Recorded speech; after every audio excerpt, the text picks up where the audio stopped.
bunların başında cili, değişiyle mutlak insanı kamil olan Hazreti Ruhu Seyyidül Enam ve sonra Enbiya-i İzam içindeki ulul azim peygamberler, Hazreti Nuhlar, Hazreti İbrahimler, Hazreti Musalar, Hazreti İsalar ve Hazreti Ruhu Seyyidül Enamlar. Allah bizi onlara bağışlasın. Kapı kulu eylemekle taçlandırsın. Desinler ki bunlar bizim kapımızın halaiki. Varsın bazıları çevrelerinde şeytanlardan, şeytanın avenelerinden mele'ler oluştursunlar. Yani mabeyni humayın tasmalıları oluştursunlar. Ve onlara dediklerini yaptırsınlar. Onların dediklerini yapa dursunlar. Evet, biz Allah kapısında Hazreti Ruhu Seyyidül Enam'ın azat kabul etmez, boynu tasmalı köleleriyiz. Ve böyle bir kulluğu, böyle bir bende olmayı dünyada sultanlığa çoktan tercih eden insanlardanız. Bu ses, bu soluk, bu kelimeler kalbin sesi değilse, zerreden hesabın sorulduğu o gün, bunların hesabı da ona sorulur, Kıtmire'de sorulur.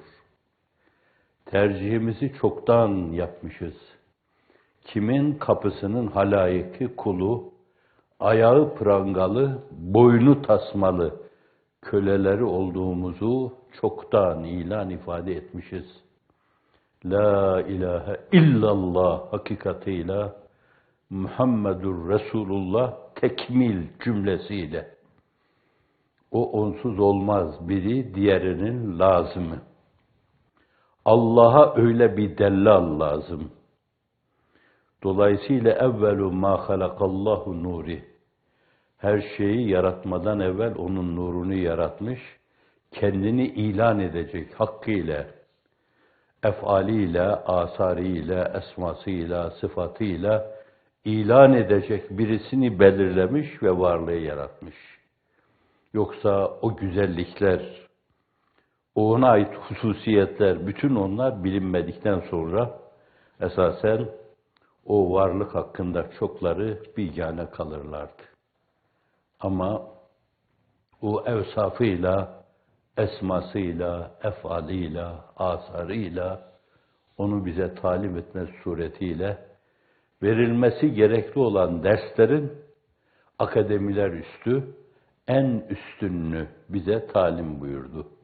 Ama herkes vicdanının enginliğine göre alacağı şeyi ona göre aldı, ona göre tanıdı, ona göre bende oldu.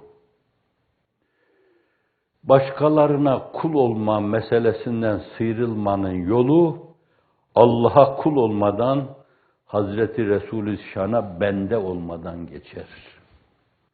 Kendini onun kapısında boynu tasmalı, halaikten bir halaik görmeyen, Allah kapısının azat kabul etmez kölesi olarak görmeyen bir insan, 50.000 türlü şeye kul olur.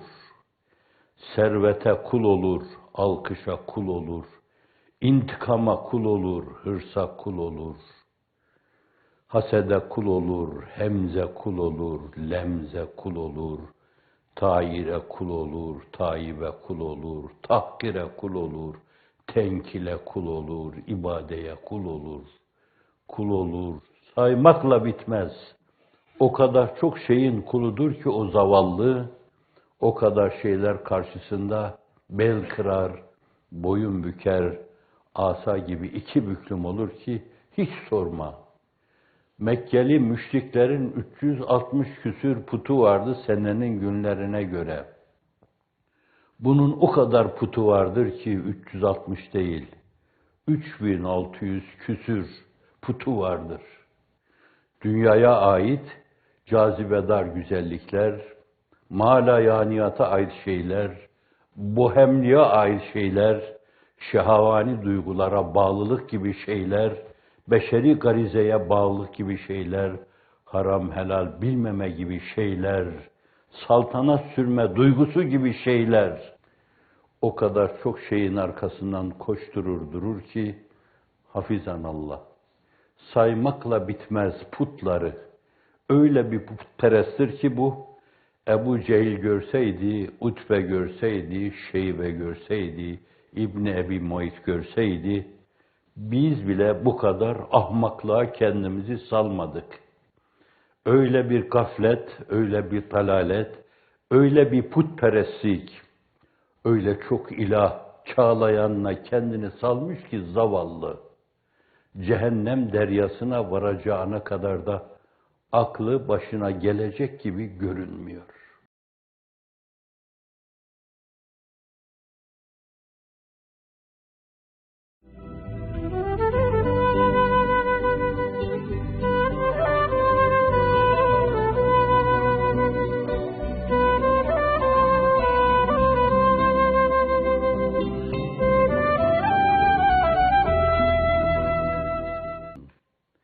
Bütün bunlara karşı es-sabru miftahul fereç. Her şeyi görüp, bilip, mızraklandığınız halde, süngülendiğiniz halde, dişinizi sıkıp, aktif sabır içinde, aktif sabrı, ferecin sırlı bir anahtarı bilerek sabretmek. Hazreti Ali'ye müsned, "Saasbiru hatta ya'leme sabru enni asberu ala eşedde mines sabri." Öyle bir sabredeceğim ki, sabır kulak kesilecek, dahasına sabredeceğimi anlayacağına kadar.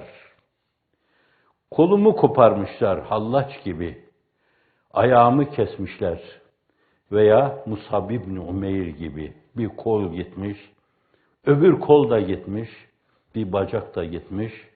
Boynunun gittiğini bilmiyorum. Fakat inandığım bir hoca efendiden dinlemiştim bunu. Siyer'de görmedim.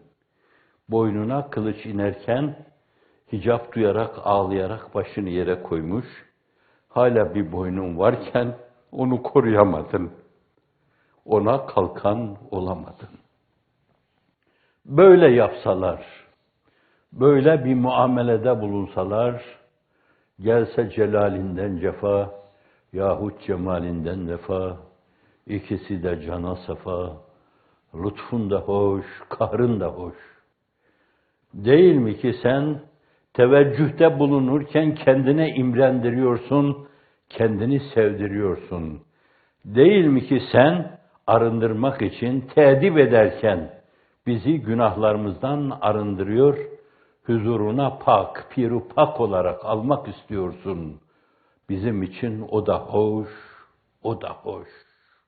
Ashab-ı Uhdud gibi eziyet etseler, cenderelere koysalar, günün tankları altında, paletler altında etseler, yol Resulullah'ın yoluysa sallallahu aleyhi ve sellem, ferman Allah'ın fermanıysa, yürünen yol ehli sünnet vel cemaatin yoluysa, bu Bekru, Ömer'u, Osman'u, Ali radıyallahu anhum elfe merratin, onların yürüdüğü şehra ise, şehra, çok şeritli, yürümeye çok müsait, trafik olmayacak şekilde yürümeye müsait hazırlanmış bir ana cadde, bir şehra.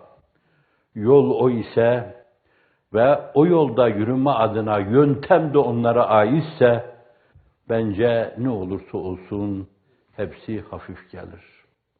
Gelin etmeyin cahiliyle ülfet.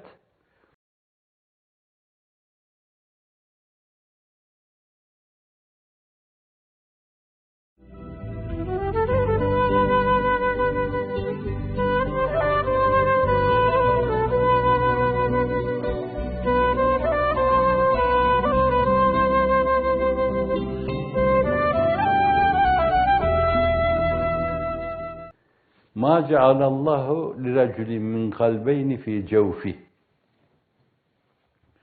Efendim, insanda vardı cahiliye döneminde, çağımızın tiranları, firavunları gibi, hem dünya hem akibet ikisini de beraber götürüyorum diyen gafiller, gözü görmeyen, gözü olduğu halde görmeyen körler, kulağı olduğu halde mesmuatı duymayan sağırlar, kalbi var gibi göründüğü halde fakat ondan habersiz yaşayan nadanlar, sohbeti nadanla telezzüz eden nadanlar, nadanlar eder sohbeti nadanla telezzüz, divanelerin hemdemi divane gerektir.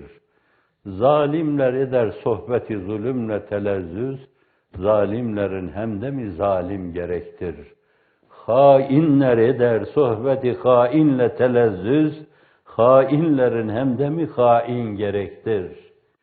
Çağa baktığınız zaman, mahruti bir bakışla temaşa ettiğiniz zaman, İslam dünyasında o kocaman, o geniş resimde dikkatinizi çekecek şeyler bunlardır. Ve hiçbir devirde olmayan, mutlaka garabetle karşılayacağınız işin o yanına gelince, o da şudur. Bir dönemde o mezalimi Allah kabul etmez, peygamber kabul etmez, dini din olarak kabul etmez, dinin kurallarına karşı saygısız davranır, din adına edepsizler yapıyorlardı. Dini kabul etmeyenler yapıyorlardı. Günümüzde bu mezalimi, bu mesaviyi, bu mubikatı, bu mühlikatı, bunu Müslüman görünen insanlar yapıyorlar.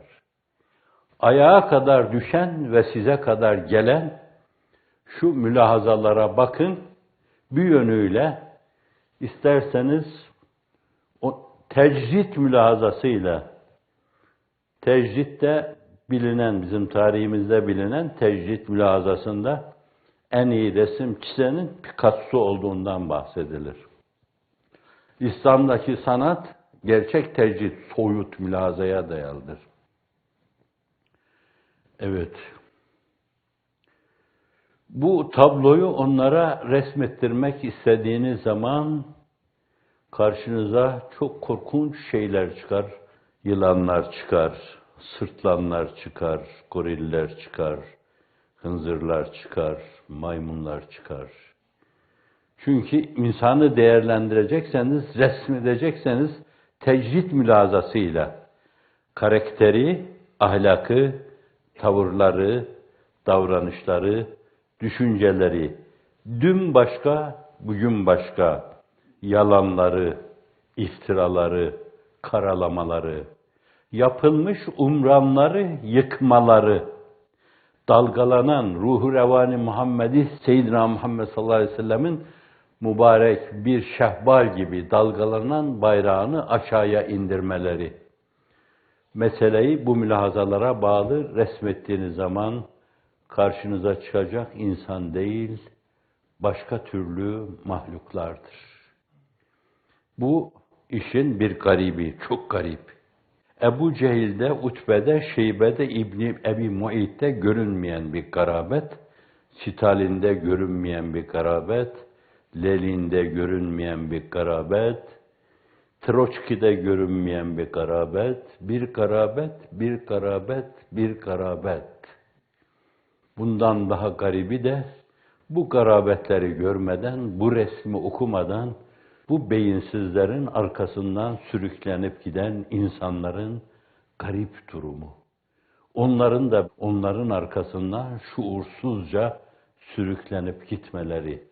Tarihte bunun da eşi görülmemiştir. Vesselam.